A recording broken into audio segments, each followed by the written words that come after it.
Si ici se sentait véritablement puissant, pourquoi ferait-il du chantage à la France? C'est-à-dire, Pourquoi? Ben, quand quelqu'un dit la France ne peut pas me chasser parce que ce que je fais, c'est la France qui me le demande, qui me le commande, qui me le dicte. C'est du chantage. Il dit, vous me chassez, je dis ce que je sais. C'est du chantage. ce qu'il sait Hein? de la France. S'il était véritablement puissant, aurait-il fait du chantage? Il lui a été dit que ce n'était pas ça qui était convenu. Ce qui est convenu, c'est de s'asseoir avec l'opposition et de voir au mieux comment vous allez gérer votre pays. C'est ce que euh, le président Trump lui a dit. Gérez au mieux votre pays. Parce qu'il y a trop de morts dans votre pays. Voilà ce qu'on attend de Denis Sassou Nguesso aujourd'hui. Maintenant, s'il veut, comme... Parce que vous savez, monsieur Perrin, à Oui, dans ce même studio, oui. j'avais dit que j'avais appelé les travailleurs. Parce qu'il y a des responsables français qui m'ont dit, mais monsieur Boukadia, vous dites que les fonctionnaires ne sont pas payés, les travailleurs ne sont pas payés, que les retraités ne sont pas payés, que les étudiants n'ont pas de bourse. Mais en des fois, j'ai même manifesté. Vous souvenez, j'avais dit. Tout à fait, Et oui. je me suis rapproché de certains responsables syndicaux du Congo qui m'ont dit, mais monsieur le président, quand on veut faire une grève, on nous envoie des gros bras avec des armes et ils disent devant nos femmes, nos enfants, vous faites grève, on vous tue. On tue vos amis. Comment ça? Mais oui, c'est ce que le pouvoir PCT fait. Il envoie des gros bras dans les maisons, dans les habitations des responsables syndicaux pour leur dire, vous faites grève, on tue vos enfants, on tue vos femmes devant vous. Et après on vous tue. Et on tue vos amis. Voilà les menaces que reçoivent les responsables syndicaux. Est-ce que Alors je les suis en pauvres, train, pardon, monsieur Modeste Bokadia, je suis en train de comprendre par là, c'est ce qui a dû se passer avec les syndicats, j'allais dire, de l'université Mariam Gouabi et du CHU de Brazzaville, parce que jusqu'aujourd'hui, personne n'a compris pourquoi est-ce que ces grèves ont été levées alors que les revendications n'ont jamais été satisfaites. parce qu'ils étaient menacés, M. Perrin. Et ça, je le tiens de certains responsables syndicaux qui m'ont dit, et ils ont même dit, si vous en parlez à la presse ou dans les réseaux sociaux, on vous tue. Alors de quoi on nous parle qu'il y a la paix au Congo? De quelle paix on parle?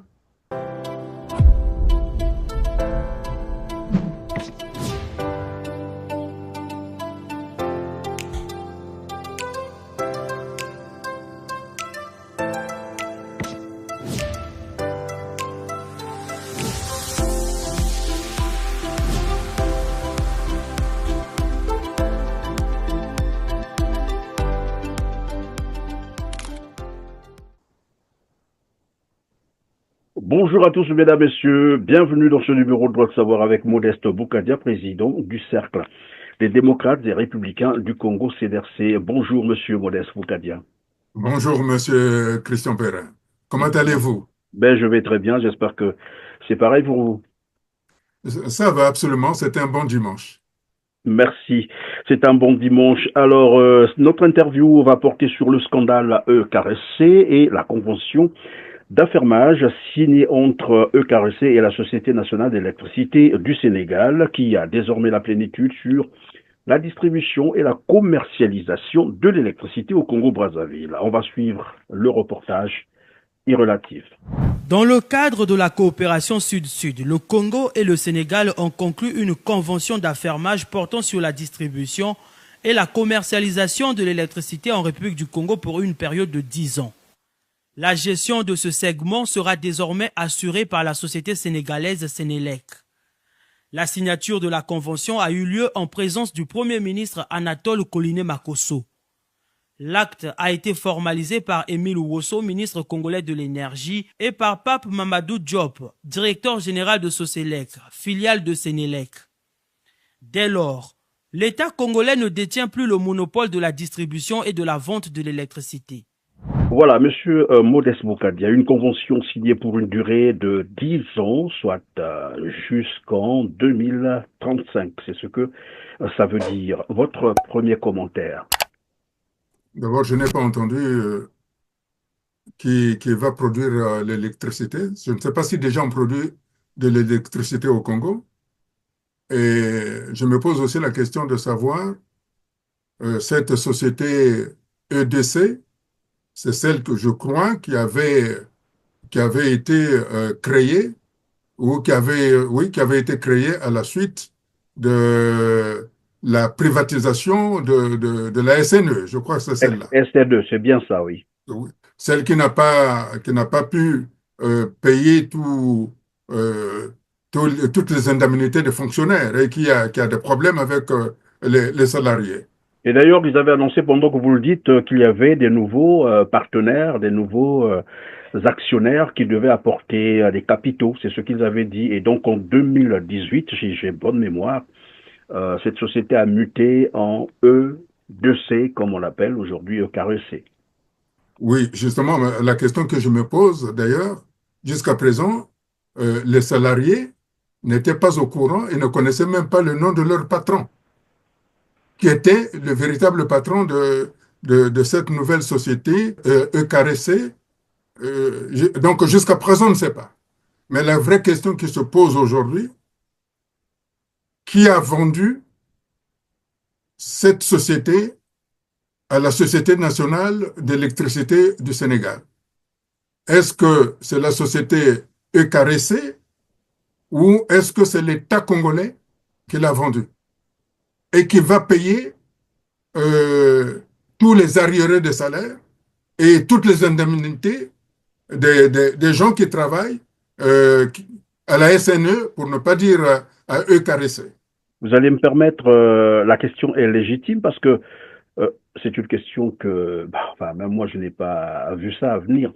C'est que lorsqu'on a muté, c'est-à-dire les nouveaux actionnaires sont arrivés qui devaient apporter des nouveaux capitaux, c'est ce qu'ils avaient dit, et donc c'était devenu EKRC. D'accord. Absolument. Mais là, lorsqu'ils ont signé la convention d'affermage, c'est le gouvernement congolais qui a signé par son ministre Émile Ouosso. Et c'est là qu'on ne comprend plus. Alors Et que c'est normalement, justement, c'est les nouveaux actionnaires qui devaient signer avec. c'est pour ça que je pose la question qui a vendu ou qui a signé. Parce que c'est logiquement le patron ou le directoire de KRC qui devrait se sentir incompétent et donc qui aurait pu faire appel à la nouvelle société, à la société sénégalaise. Mais si c'est le gouvernement qui prend cette décision, ça veut dire qu'il y a eu tromperie au moment où ils ont transformé la SNE en EKRC. Ça veut dire que, comme toujours,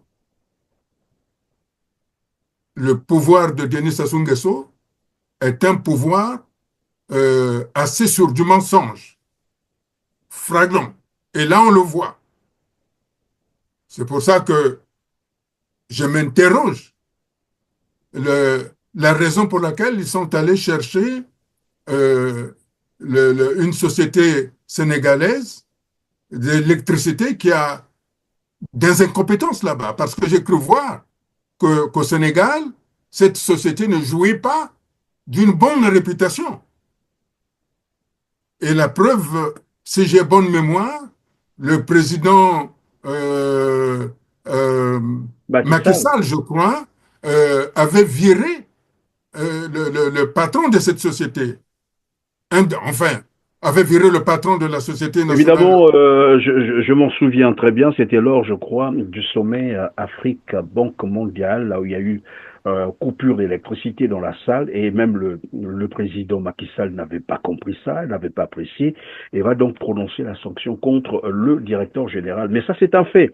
Mais avant ça, il y a eu beaucoup de manifestations contre les coupures intempestives d'eau et d'électricité à Dakar. Et ça continue. Et, évidemment, la question se pose aujourd'hui, qu'est-ce qui a dû orienter ce choix du gouvernement congolais vers la Société nationale d'électricité du Sénégal, qui n'a franchement pas une bonne expérience. Ils ont des problèmes, en fait, ils ont les mêmes problèmes que le Congo en matière de fourniture d'électricité. Et c'est cette société qu'on va chercher pour régler les problèmes du Congo. C'est pour ça C'est que je dis, paradoxal. oui, justement, c'est paradoxal. C'est pour ça que j'insiste. Je dis clairement qui a eu l'initiative. J'aurais compris que ce soit le directoire ou la direction de Caressé qui avait euh, mangé la SNE, qui prennent cette décision se disant qu'il s'est trouvé incompétent, il peut donc chercher les compétences d'ailleurs.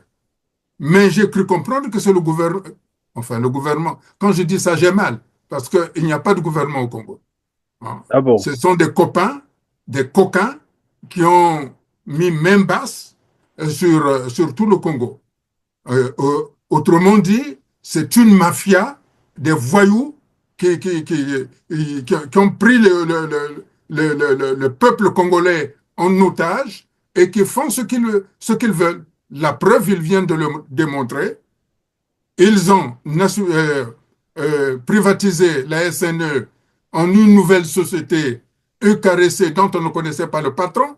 Et aujourd'hui, soi-disant, c'est le gouvernement qui cherche le concours d'une société étrangère, à savoir le Sénégal. Denis Sassou Nguesso donne raison à ces Sénégalais qui le traitent d'idiot. Parce que moi, je ne me reconnais pas dans l'injure des Sénégalais en traitant les Congolais d'idiots. On va revenir sur ce scandale, mais parlons d'abord d'une autre information. En fait, si vous vous rappelez, vous vous souvenez, parce que vous suivez évidemment l'actualité congolaise, en septembre 2024, c'était le 18 septembre, si j'ai bonne mémoire, Thierry Mongala annonçait le début des travaux de construction du barrage de Sunda, dans le Kwilu, bien sûr, début janvier 2025. Nous sommes aujourd'hui, donc, je disais, le 16 février 2025, alors que les travaux devraient démarrer en janvier 2025. Je vous propose d'abord de suivre cet extrait de sa déclaration et on revient sur le plateau. Le Premier ministre a également annoncé le démarrage de certains projets structurants, tels que la construction du barrage hydroélectrique de Sunda, engagement, comme vous le savez, du président de la République, pris devant les populations de notre pays. Le gouvernement, par le biais du ministère de l'Énergie et de l'Hydraulique, à cet effet, signait un protocole d'accord avec la société China Overseas Gyoxin Co. Limited pour le développement du site de Sunda en vue de la production de 600 à 800 mégawatts d'électricité. Il s'agit là d'une excellente nouvelle. Vous savez comme moi que le barrage de Sunda, avec celui de Cholet, fait partie des grands objectifs et jusque-là, hélas, des mythes qui structuraient notre action publique. Et là, nous avons enfin la concrétisation de ce projet tant attendu pour renforcer l'offre de production électrique. Les travaux de construction du barrage de Sunda vont démarrer à partir de janvier 2025 et devraient être achevés en juin 2030. Voilà, Modeste Boukadia, peut-on parler donc de nouveaux mensonges du gouvernement congolais, après celui bien sûr de l'année de la jeunesse avec la création soi-disant de 100 000 emplois, mais qui n'ont jamais vu le jour? Ou bien c'est une stratégie finalement de diversion, question de gagner le temps? Vous savez, le problème de ce barrage de Sunda, qu'on appelle le barrage de Kwilu, C'est un projet qui date depuis longtemps, depuis le premier président du Congo, l'abbé Fulbert Yulu, qui lui, il avait signé de véritables accords lors de son voyage d'État aux États-Unis avec le président Kennedy, et qu'il y aurait eu les capitaux américains, allemands et français. Mais malheureusement, il y a eu le coup d'État. Et donc, du coup, ce projet, qui était un projet révolutionnaire, parce qu'il avait pour but, il avait pour ambition de fournir en électricité non seulement l'Afrique centrale, La mais sous-région. jusqu'à l'Afrique de l'Ouest, pour avoir une autonomie sur le plan énergétique. Malheureusement, les révolutionnaires de l'époque, qui sont aujourd'hui au pouvoir, c'est-à-dire ceux qui sont devenus les gens du PCT, avaient boycotté ce projet. Par la suite, il y a eu le président Pascal Lissouba qui a relancé cela. Des bâtons lui ont été mis, puisque je suis allé même sur le site. Des bâtons ont été mis et donc il n'a pas pu réaliser cela. Denis Sassou lui-même a voulu relancer ce projet, je crois, pendant 2 ou 3 ans, 3 fois. Jamais, ça n'a jamais vu le jour. Mais au lieu d'aller aussi loin, vous savez, en 2011, j'avais proposé au gouvernement congolais de l'époque, donc en 2011, que j'achète le barrage du Jouet. J'avais consulté les techniciens de Bouygues et j'avais fait des déplacements dans le sud de la France et en Espagne pour voir dans quelles conditions on pouvait réhabiliter le barrage du Djoué avec la centrale qui se trouve, la centrale électrique, qui malheureusement pendant le coup d'État sanglant de Denis Sassou Nguesso en 1997 a été détruit. Donc, je voulais donc investir. Il y avait les fondements. Mais Jean-Jacques Bouya, qu'est-ce qu'il m'avait répondu? Nous avons les financements de la Banque africaine de développement. Mais jusqu'à présent, le barrage de Djoué est à l'abandon et la centrale n'a jamais été réhabilitée.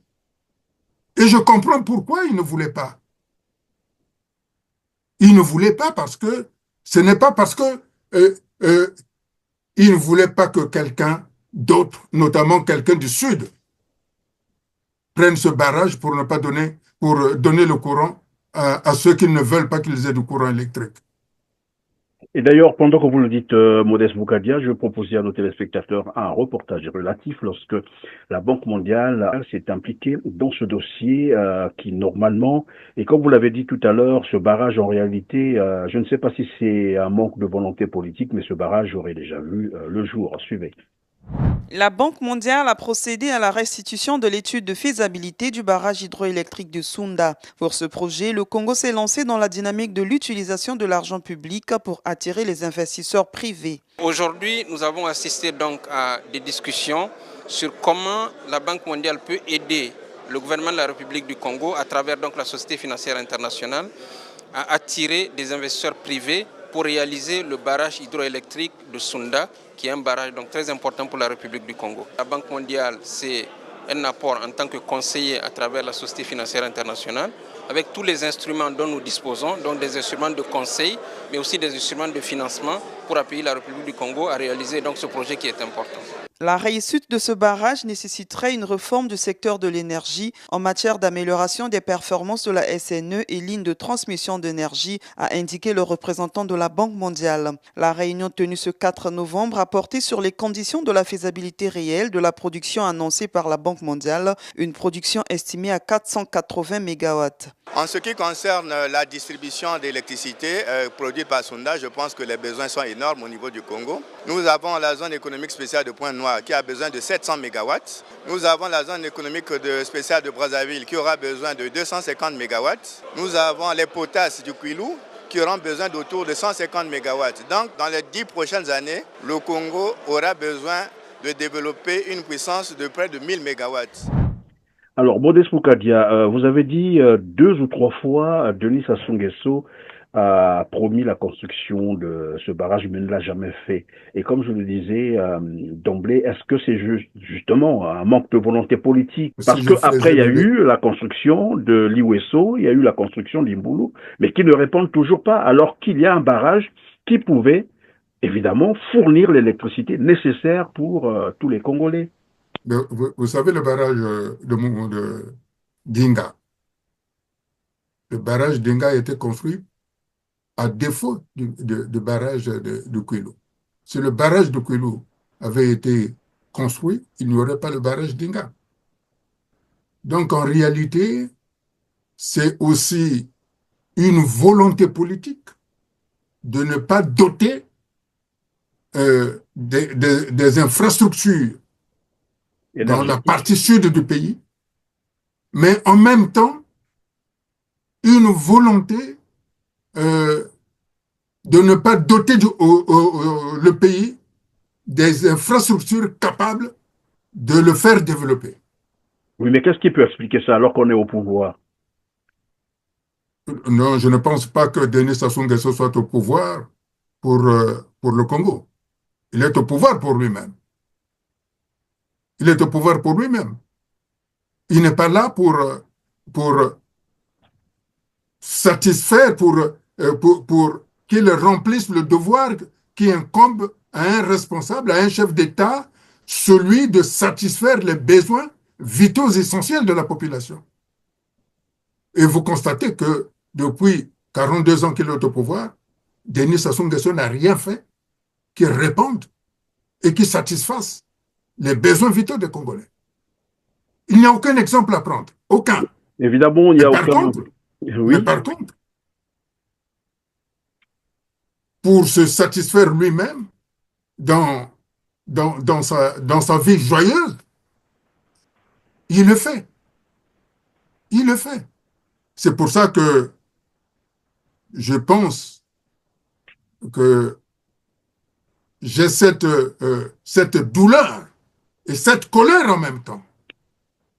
Alors que, au cours de la conférence nationale souveraine, nous avons pris de grandes décisions. Mais lui et ses amis ont tout fait pour qu'aucun acte de la conférence nationale souveraine ne soit acté. Et aujourd'hui, on en voit les conséquences.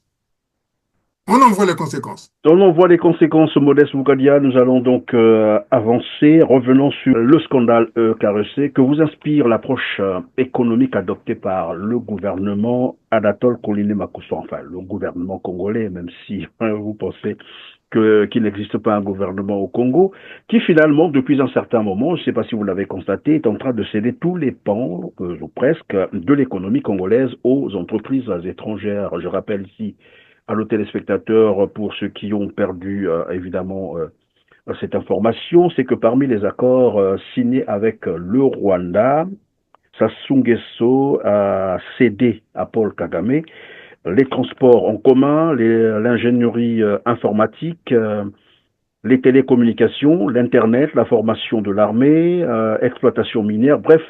Bon, pour le pétrole, les minerais, le bois, le gaz et le port autonome, nous savons que c'est déjà entre les mains des multinationales étrangères. Que vous inspire cette approche économique où on cède tous les pans entiers de l'économie congolaise aux entreprises étrangères? Je venais de vous le dire, Monsieur Perrin, que Denis Sassou Nguesso n'est pas là pour développer le Congo. Il est là pour son bonheur, son plaisir. Le bonheur de sa famille, de son clan. Il n'est pas là pour les Congolais. Il a dupé tout le monde. Il a menti à tout le monde. Et d'ailleurs, ça se voit tellement qu'il est obligé de justifier que ce qu'il fait, c'est la France qui le lui demande. parce qu'il voit qu'il se trouve dans une impasse. Hein. Je rappelle que Denis Sassou Nguesso est le seul président qui n'a jamais connu de coup d'État. Tous les autres qui sont venus avant lui ont connu des coups d'État, sauf lui. Et donc, s'il était là pour les Congolais, il avait largement la possibilité de rendre le pays dans une situation telle que les Congolais ne s'occuperaient plus de la politique. Mais comme il a réduit les Congolais en l'esclavage, que font les jeunes? Ils sont obligés, au lieu d'avoir des rêves d'être des grands patrons, au lieu d'avoir des rêves d'être des grands créateurs, eh bien, tout le monde fait la politique. Parce que la politique, Denis Sassou Nguesso a rendu la politique comme étant un travail. Parce que tous les membres du PCT sont des fonctionnaires. Un moyen Alors facile que, pour devenir riche illicitement, il faut peut-être rajouter comme ça. absolument. Mais ce qu'ils oublient, c'est membres du PCT. Quand le pouvoir de Sassou, qui est vacillant et qui va tomber, va partir, tous les fonctionnaires, Vous êtes affirmatif là-dessus, je suis très affirmatif et je sais pourquoi je le dis, c'est-à-dire tous les fonctionnaires de l'État PCT, c'est-à-dire les membres de l'État PCT, qui ont été payés en tant que fonctionnaires alors qu'ils étaient membres de parti, ils vont tout perdre. Tout comme le Pardon, PCT qui a Monsieur construit. Modeste Boukadia, excusez-moi de vous arrêter comme ça. Vous êtes en train de dire qu'il y a des Congolais, membres du Parti congolais du travail, que j'aime appeler d'ailleurs, mais ça se sent, hein, les preuves sont là, c'est une organisation des malfaiteurs, une association des malfaiteurs. Donc vous êtes en train de nous dire qu'il y a des membres du Parti congolais du travail qui en réalité ne travaillent pas, qui ne sont pas des fonctionnaires. Mais le fait d'être membre du Parti congolais du travail, ils ont des salaires, ils sont payés par l'État, c'est ça.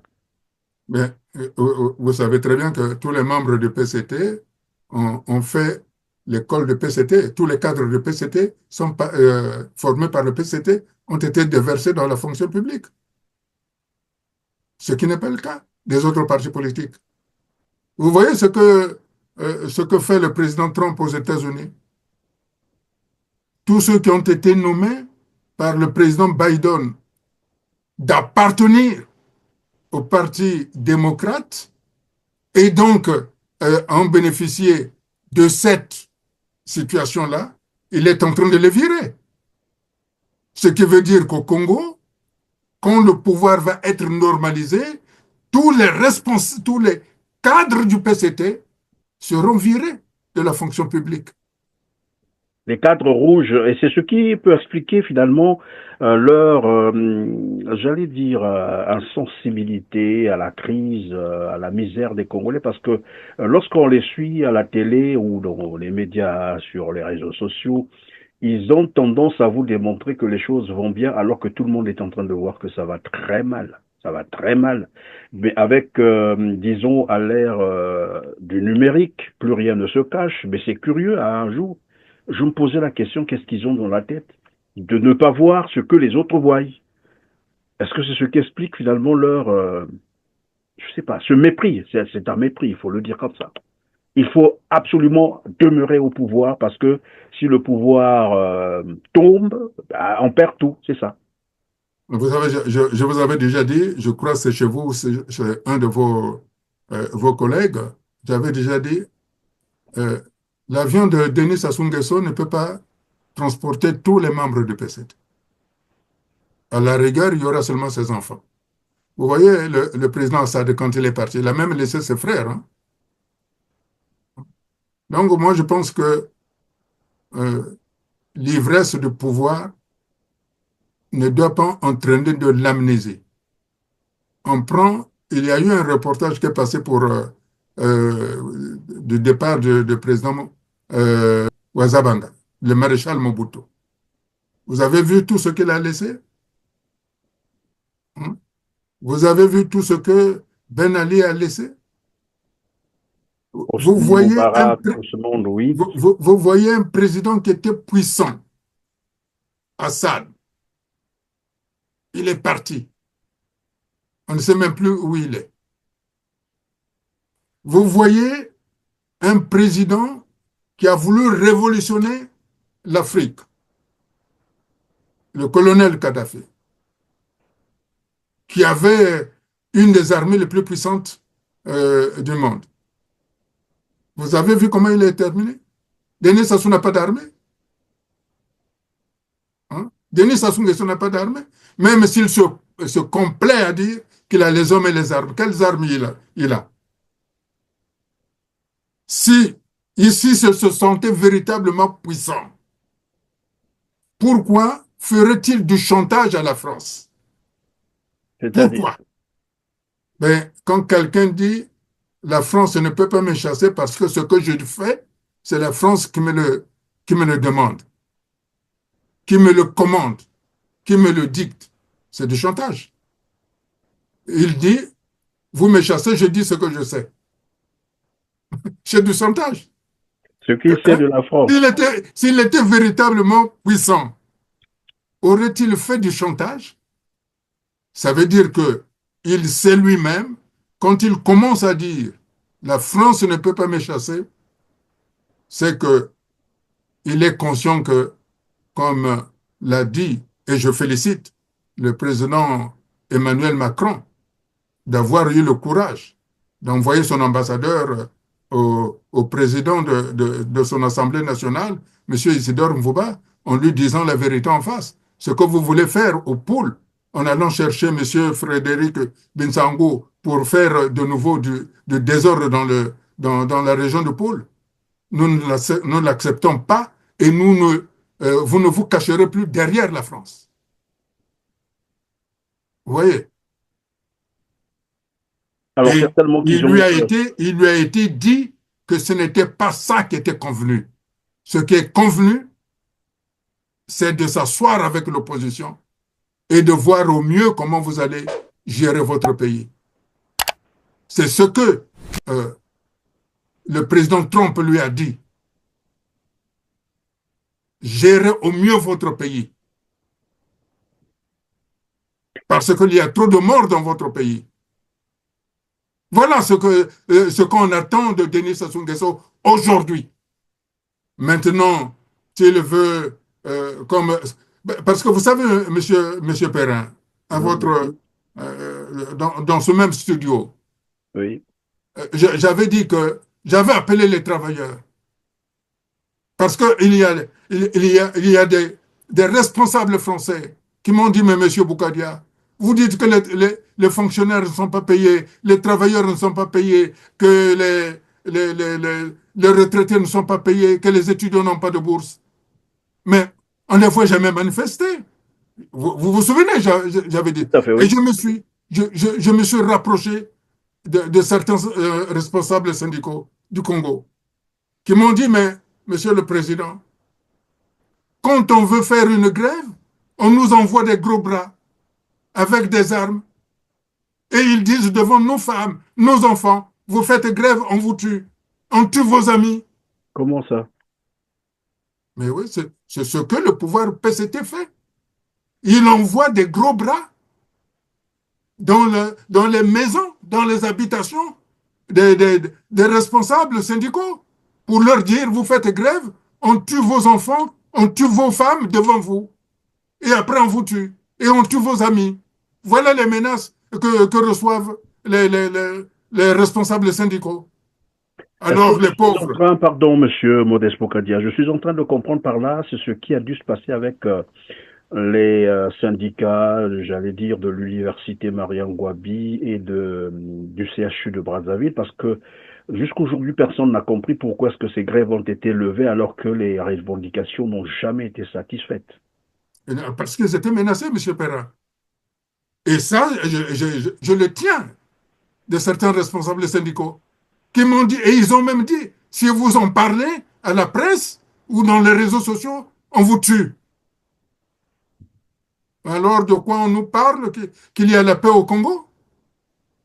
De quelle paix on parle? Hein? Est-ce que c'est pour ça qu'ils ont tué Marion Ngouabi?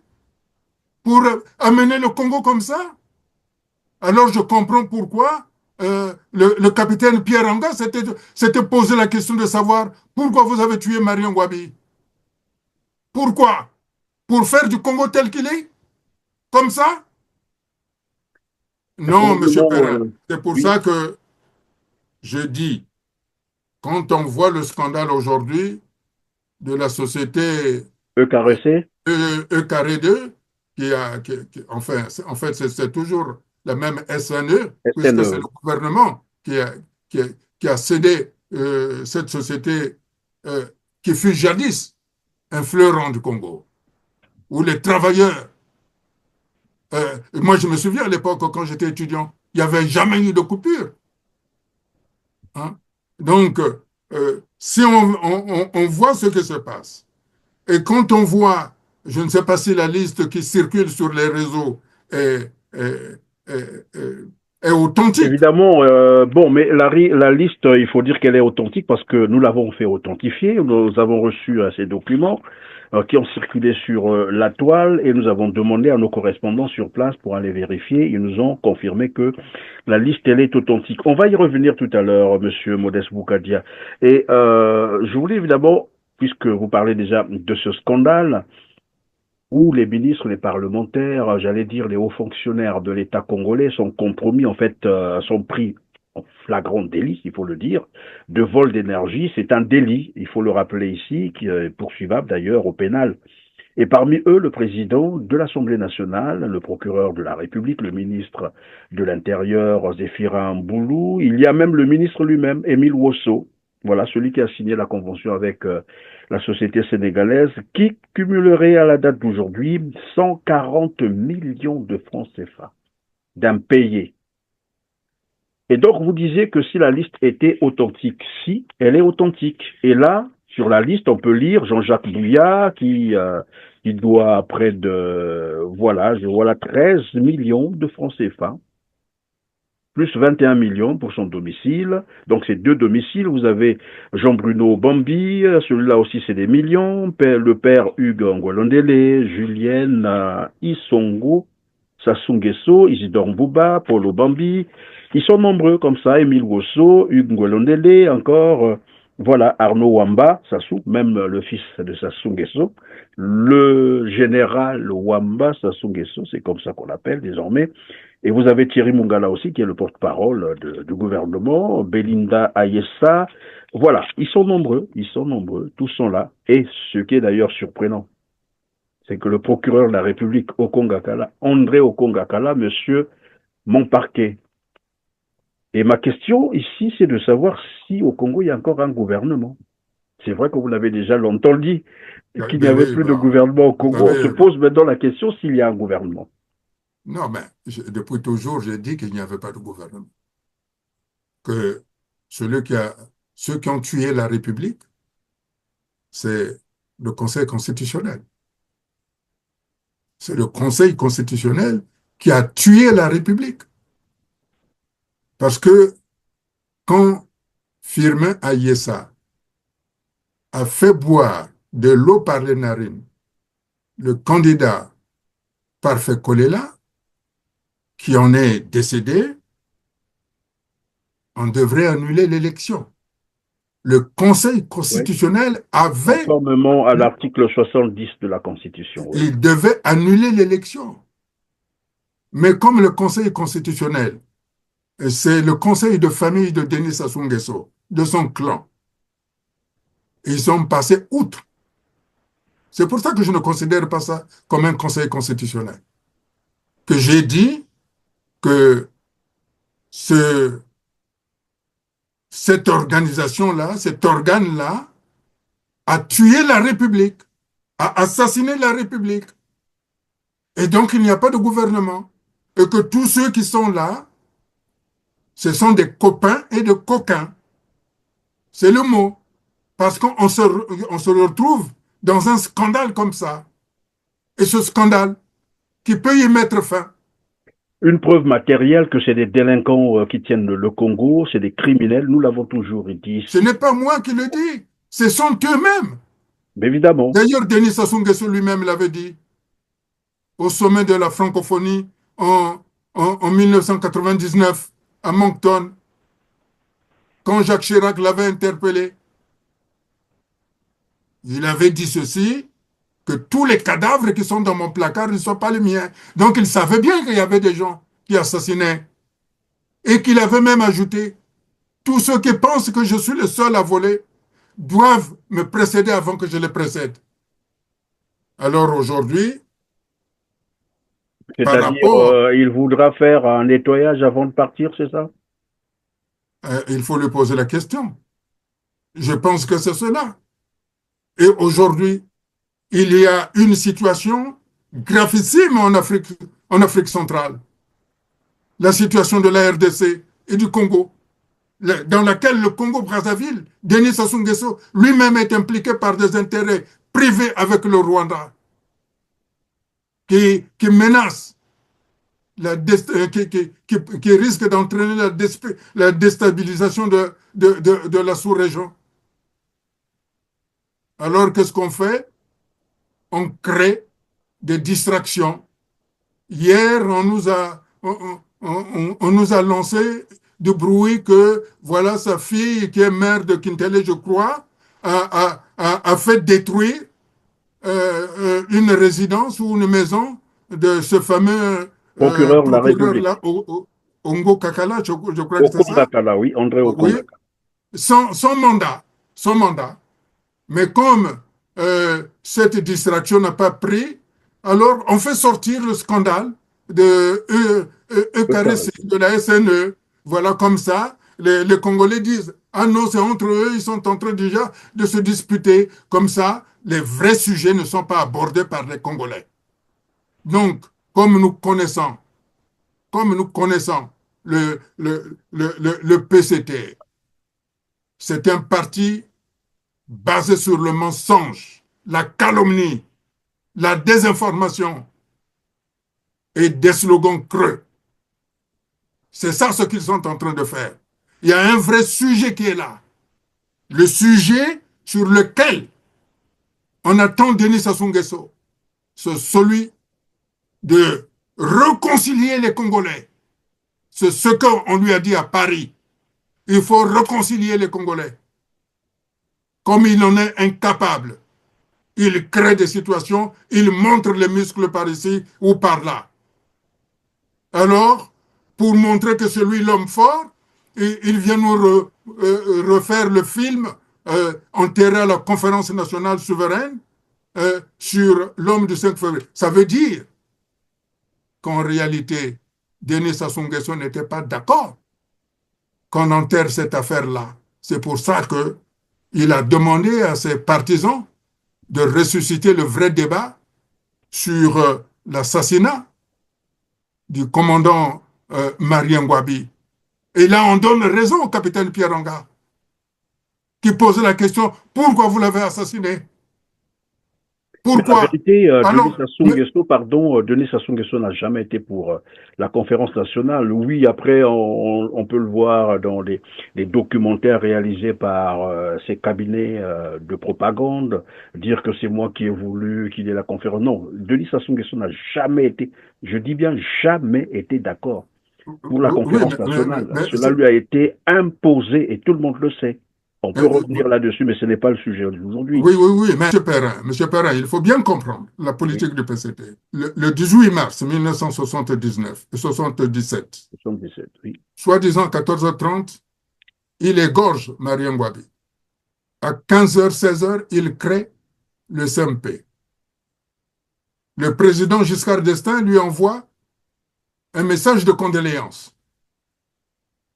Et on a connu la semaine rouge. Qu'est-ce qui s'est passé en 20 jours? C'est lui qui était le président, où on passait des innocents au petit matin par la voix de l'avocat Jacques Okoko. Il était conscient, c'était un avocat. Il était conscient que c'était des innocents.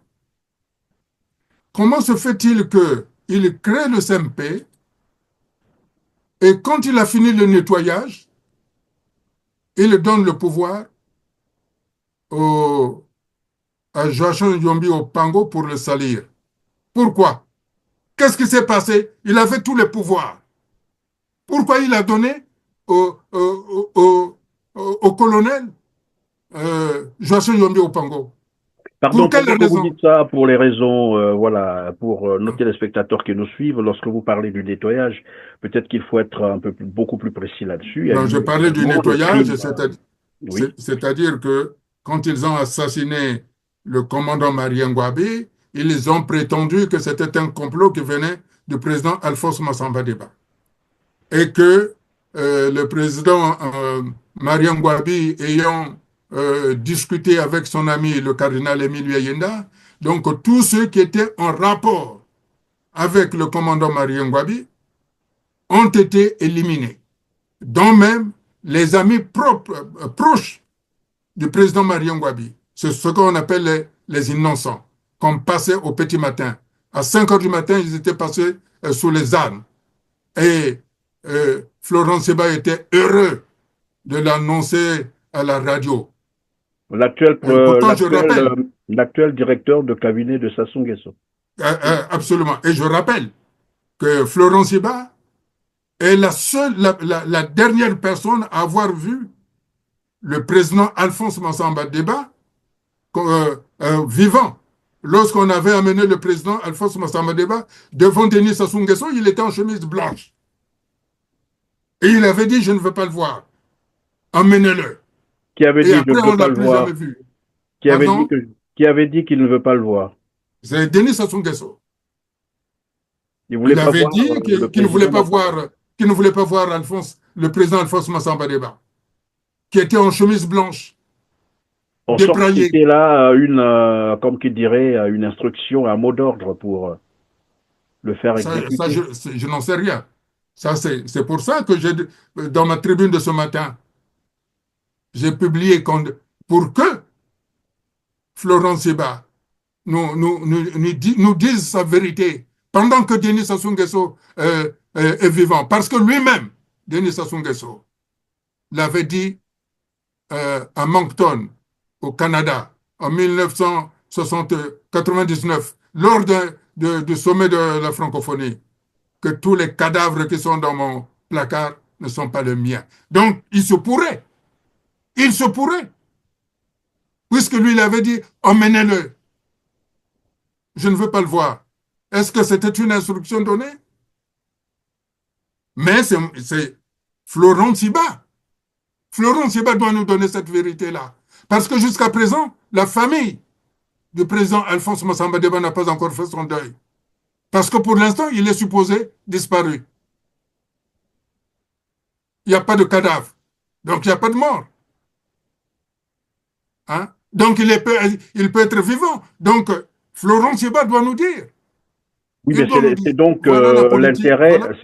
pardon, monsieur Modeste Boukadia, c'est l'intérêt de relancer ces procès-là. Pourquoi est-ce que, à votre niveau, vous, les opposants, pourquoi est-ce que vous ne relancez, vous ne demandez pas la reprise de de ces procès? Mais, monsieur Perrin, moi, je fais de la politique. Je ne suis pas un magistrat. Ou je ne suis pas une organisation de défense des droits de l'homme. Moi, tout ce que j'apporte un éclairage sur la vision politique que je propose aux Congolais. Il y a des avocats, des organisations de défense des droits de l'homme qui, malgré des menaces qu'ils peuvent avoir, doivent continuer de chercher à ce que la vérité éclate. Mais vous n'allez pas me demander à moi de me substituer à la justice. Vous n'allez pas me demander à me substituer en organisation de défense des droits de l'homme. Moi, je suis là pour dire ce que je souhaite pour le Congo, pour dire mon engagement à ce que j'ai de très bons rapports avec les partenaires avec lesquels je vais travailler. Moi, je dis que cette manière d'accuser la France, que la France, tout ce que Denis Sassou Nguesso fait de néfaste, c'est à l'origine de la France. Je dis non. Nous devons revoir avec la France une manière de travailler avec elle. Moi, je ne pense pas, en tout cas, je peux être naïf, alors je préfère être naïf. Je ne pense pas que quand la France a imposé Denis Sassou Nguesso au Congo, elle lui ait dit impérativement, tu dois tuer les Congolais, tu ne dois pas donner du courant électrique, tu dois vendre la SNE, tu dois faire ceci, tu dois faire cela, tu dois éliminer Pierre Anga, tu dois mettre Mokoko en prison, tu dois mettre Okombi Salissa en prison, tu dois... Vous voyez ce que je dis? Vous allez brûler le poule. Je ne pense pas. Non, mais moi, je vous comprends très bien, mais sauf que, puisque lui-même le dit, ce qu'il fait, c'est la France qui lui demande de le faire. Et il s'est illustré, vous l'avez déjà rappelé, par des crimes de sang, crimes de masse, crimes contre l'humanité, par les assassinats politiques, le vol, le détournement de l'argent du pétrole. Et tout ça, quand ça a lieu, évidemment, les observateurs, les Congolais se disent, bah, écoutez, puisque c'est la France qui l'a ramené là, il y a une part de responsabilité pour la France. Pourquoi la France ne ramène pas son soldat à l'ordre? Parce que je posais la question, c'était la fois dernière, qu'on se demandait ici si, donc c'est avec un autre invité, où on se posait même la question de savoir, est-ce qu'il a même déjà démissionné des renseignements français? Parce que c'était un agent de la DGSE, tout le monde le sait. C'est un vassal qu'on a placé, c'est la France qui l'a ramené dans ses valises, avec, voilà, cet océan de sang que tout le monde connaît. Maintenant que la France se rend compte que son soldat se comporte très mal, c'est à la France de le ramener à l'ordre. J'entends très bien. J'entends très bien ce que vous dites. D'ailleurs, vous vous souvenez, en 2015, quand il a voulu changer la Constitution, le président François Hollande euh, lui avait donné le permis de tuer en disant qu'il pouvait faire ce qu'il voulait. Il s'en est mordu le doigt parce qu'il avait fait un rétropédalage, mais le mal était fait. Et à ce moment-là, j'avais dit à François Hollande, s'il en est ainsi, alors allons dans deux États différents au Congo. J'ai débattu là-dessus. Évidemment, quand les Congolais ont manifesté massivement en 2015 contre la Constitution, ils étaient debout. Mais c'est François Hollande qui a commis l'erreur de l'avoir donné l'absolution qu'il pouvait tuer les Congolais. Et à ce moment-là, aujourd'hui, on voit les conséquences. Puisque la France, sous François Hollande, avait ordonné à Denis Sassou Nguesso, si tu veux rester en place, tue les Congolais. Il l'a fait. Et aujourd'hui, les Congolais, c'est légitime. C'est légitime. D'ailleurs, il y a Jean-Paul Pigas, qui est un ancien journaliste de l'Express, qui a été chassé par sa femme, qui habitait à l'époque à Montpellier. On ne sait pas pourquoi sa femme l'avait chassé. Il avait voulu se suicider. C'est Jean-Paul Pigas qui l'a repêché, qui est un ami, qu'il avait placé auprès de Denis Sassou Nguesso et qui, par ailleurs, a menti auprès de Sassou Nguesso sur Jean-Paul Pigas. Et Jean-Paul Pigas s'est fâché avec... Sassou s'est fâché avec Jean-Paul Pigas. Vous voyez, ce Français-là, tenir un journal dans un pays où les gens sont incapables d'avoir 5 francs CFA, et lui, il édite un journal vendu 500 francs qu'il achète.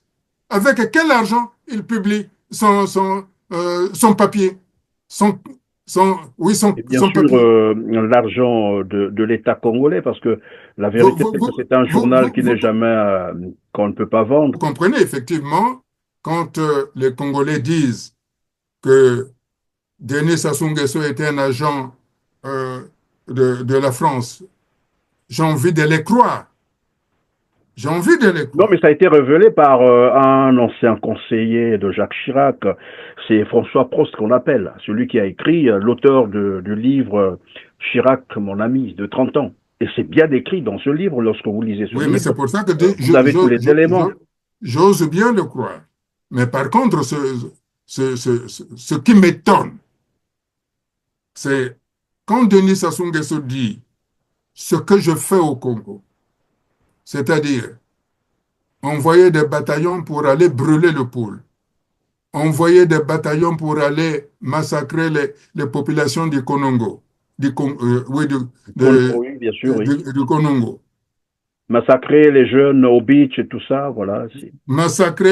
mettre les gens dans des conteneurs, les noyer et les autres les brûler. Quand il dit que c'est la France qui me demande de faire ça, la France reste silencieuse. Or, la langue française qui m'a été apprise par Madame Duchesne, un grand professeur de français, nous disait qui ne dit mot consent. Ça veut dire même que lorsque la France ne prend aucune décision à l'endroit de Denis Sassou Nguesso, approuve qu'effectivement, c'est la main de la France qui tue les Congolais. C'est ce que les Congolais pensent. Alors c'est pour ça que parfois, euh, je suis étonné que Emmanuel Macron traite les Africains d'ingrats quand les mêmes Africains se disent, mais vous nous avez mis des dictateurs qui nous tuent et vous voulez qu'on vous remercie? Il y a quelque chose quelque chose qui... C'est pour ça que je dis, il est temps, je crois que nous ayons euh, une autre politique entre la France et le Congo, entre la France et l'Afrique, entre l'Afrique et l'Occident. Cette politique, cette nouvelle politique est possible, surtout qu'aujourd'hui, nous sommes dans une nouvelle géopolitique qui s'installe.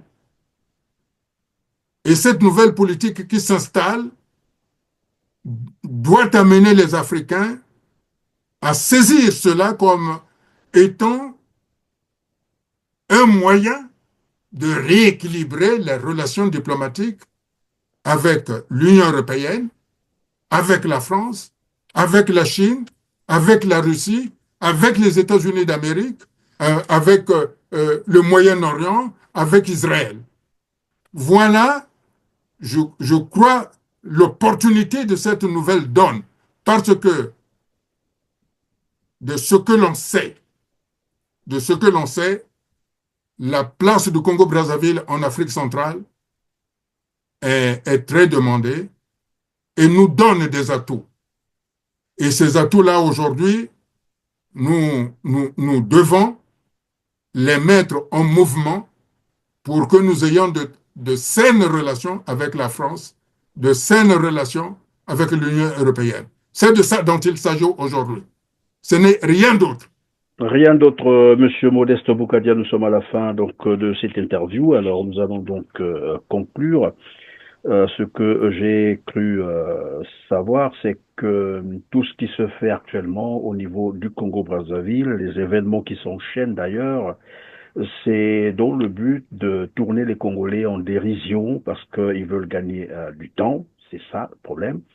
Et que les Congolais ne devaient pas être mais vraiment distraits. Mais on va conclure donc sur le scandale EKRC. Tout à l'heure, nous avions dit que c'est en fait tous les gouvernants, il faut le dire, qui sont compromis, tous les gouvernants, ou presque, hein, quelques-uns peuvent échapper, mais vraiment, c'est curieux, et je le rappelais, là, dont vous avez, on parle même des généraux, donc des officiers généraux des facs, qui sont compromis, il y a des ministres, des parlementaires, voilà, des magistrats, tout ce monde-là est compromis.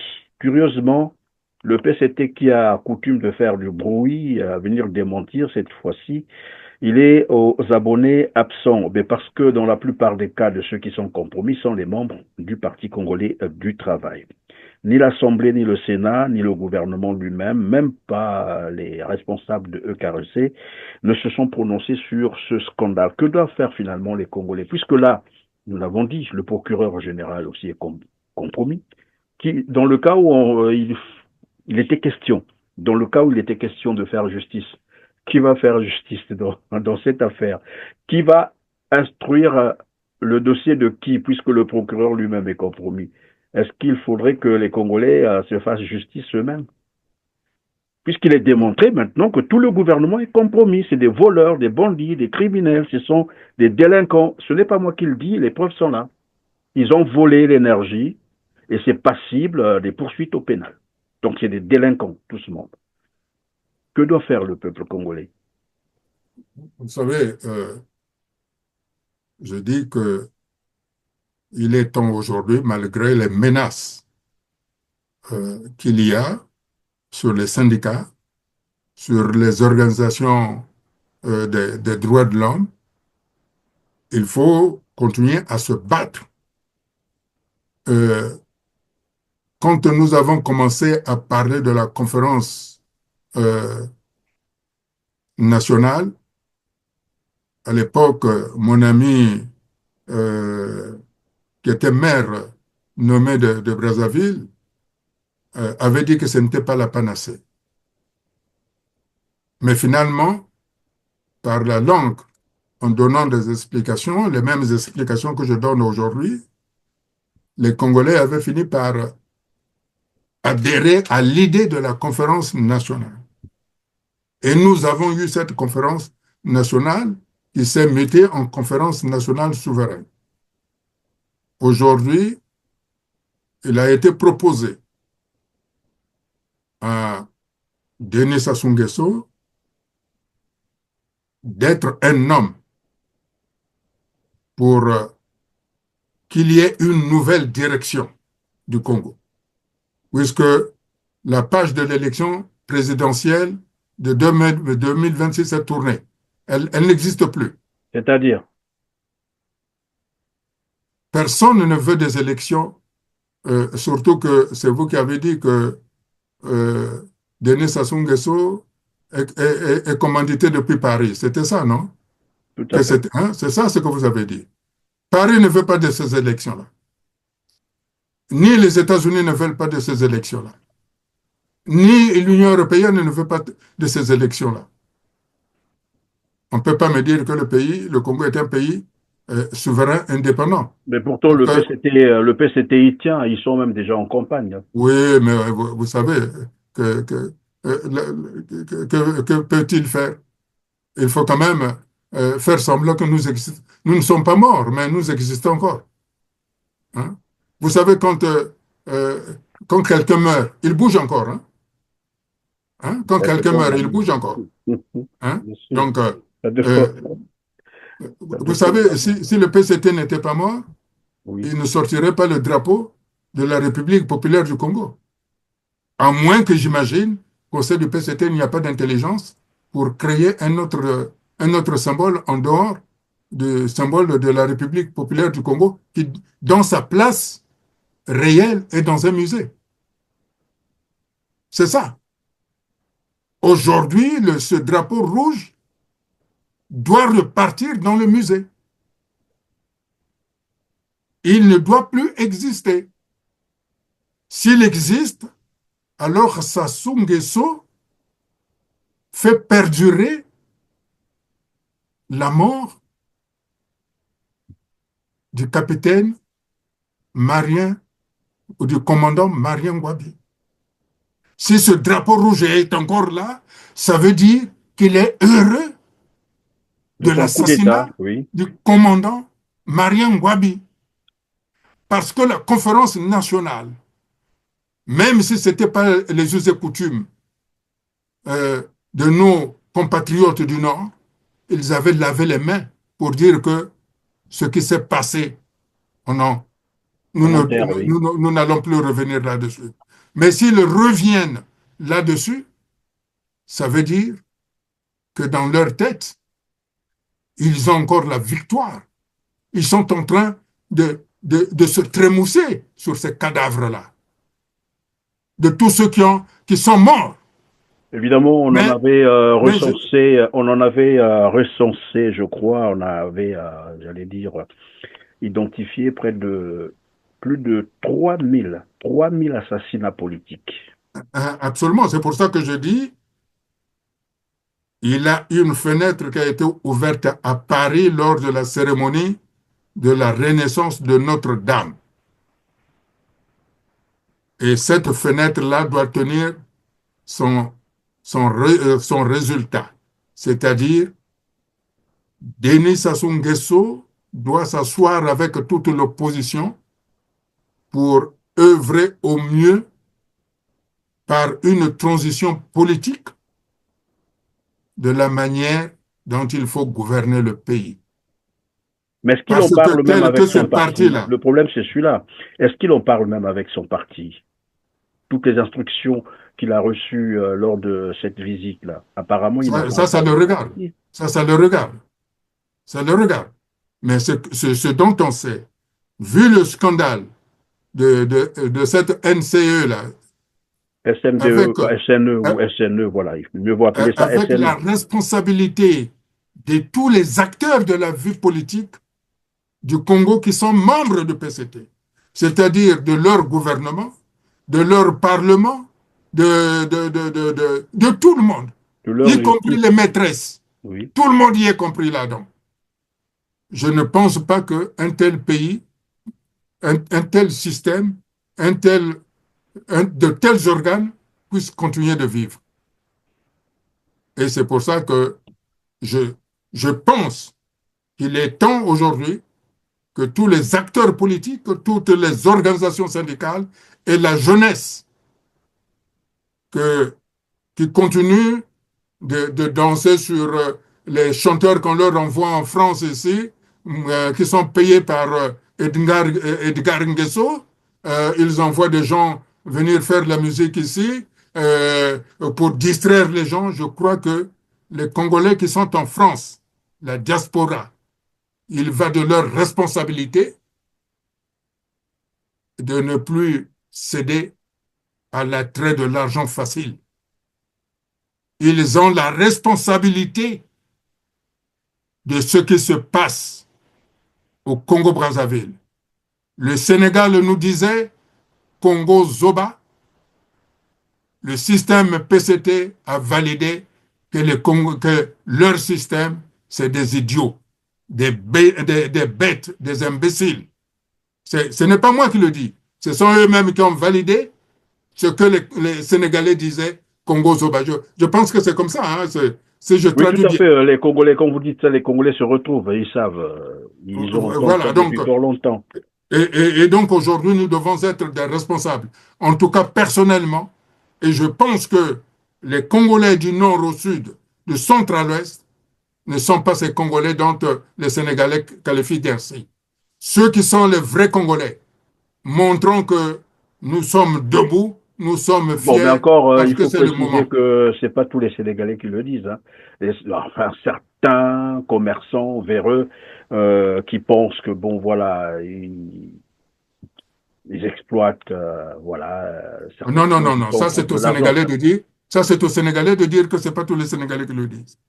Mais Vous ne bien pouvez pas le entendu, dire. Vous nous ne avons pouvez pas des le dire. amis. Ce sont les Sénégalais qui doivent dire, ah non, ça n'engage pas tous les Sénégalais. Ou c'est le président sénégalais qui doit dire que ça n'engage pas tous les Sénégalais.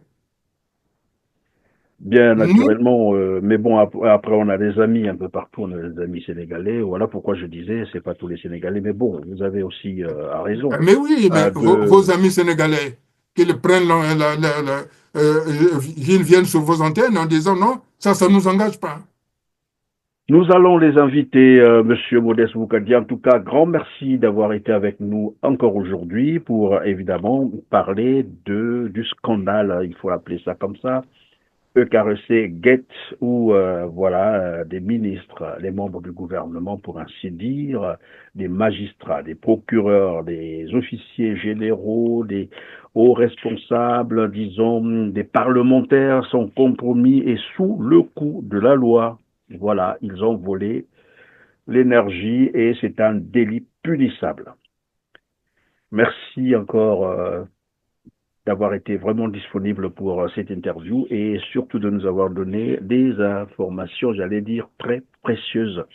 Mesdames, Messieurs, vous avez compris que nous sommes arrivés à la fin de cette émission. Ça a été encore un plaisir de savoir que vous nous avez accompagnés, mais surtout n'oubliez pas de cliquer sur le petit pouce en l'air juste au bas de la vidéo, partagez massivement et dites-nous en commentaire, on aime bien vous lire. Voilà ce que vous pensez des sujets que nous avons en fait aujourd'hui développés avec M. Modeste Boukadi. Je rappelle qu'il est président du cercle des républicains, des démocrates et républicains du Congo. Quand j'ai dit ça, merci et à très bientôt. Merci beaucoup. Je vous en prie.